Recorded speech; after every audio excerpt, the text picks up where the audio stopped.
আপুদের most requested blackhead remover মাস্কটা নিয়ে চলেই আসলাম, তাও আবার অফার প্রাইসে। হ্যালো এভরিওয়ান, কি অবস্থা সবার?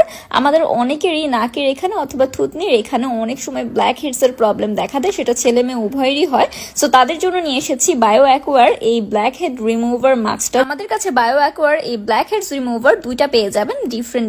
সো আপনার পছন্দেরটা আপনি নিয়ে নিতে পারেন। সো আমি কিন্তু একটা নিয়ে নিলাম আমার ব্ল্যাক হেডস গুলো রিমুভ করার জন্য। আমাদের স্কিনে যখন ব্ল্যাক হেডস হয় সেক্ষেত্রে কিন্তু পোর্স গুলো আটকে যায়, যার ফলে আমাদের স্কিনটা একেবারেই ক্লিন থাকে না। এই মাস্কটা আমাদের স্কিনটাকে করবে ডিপলি ক্লিন। আমাদের স্কিনের ভেতরে জমে থাকা black heads and white heads গুলো এটা একদমই ক্লিন করে নিয়ে আসবে। ইউজের পর 10 to 20 মিনিটস রেখে দিতে হবে, দেন ড্রাই হওয়ার পর এটা সুন্দরভাবে তুলে নিতে হবে। এটা তোমরা চাইলে ঠোঁট এবং চোখ ছাড়া ফুল ফেসও অ্যাপ্লাই করতে পারবে, চাইলে এফেক্টিভ যে এরিয়া গুলো আছে ওইখানেও অ্যাপ্লাই করতে পারবে। এটা শুকিয়ে যাওয়ার পর আলতো ভাবে এটা তুলে নিতে হবে, এন্ড এটা কিন্তু আমাদের স্কিনের পোর মিনিমাইজ করবে, স্কিনের ব্ল্যাক হেডস হোয়াইট হেডস গুলো রিমুভ করবে। এটা কিন্তু স্কিনটাকে ডিপলি ক্লিন করবে এন্ড স্কিনে একটা ব্রাইটনেসও নিয়ে আসে। এটা দেওয়ার পর স্কিনটা উজ্জ্বল হয়ে আসবে। কারা কেমন প্রোডাক্ট দেয় তা আমরা জানি না, বাট আমাদের পেজে আপনারা সবসময় পেয়ে যাবেন অথেন্টিক এন্ড বেস্ট সব প্রোডাক্ট গুলো। এটা কিন্তু কোনো সাইড ইফেক্ট নেই। সো অর্ডার করতে ইনবক্স করে ফেলুন। Tata everyone.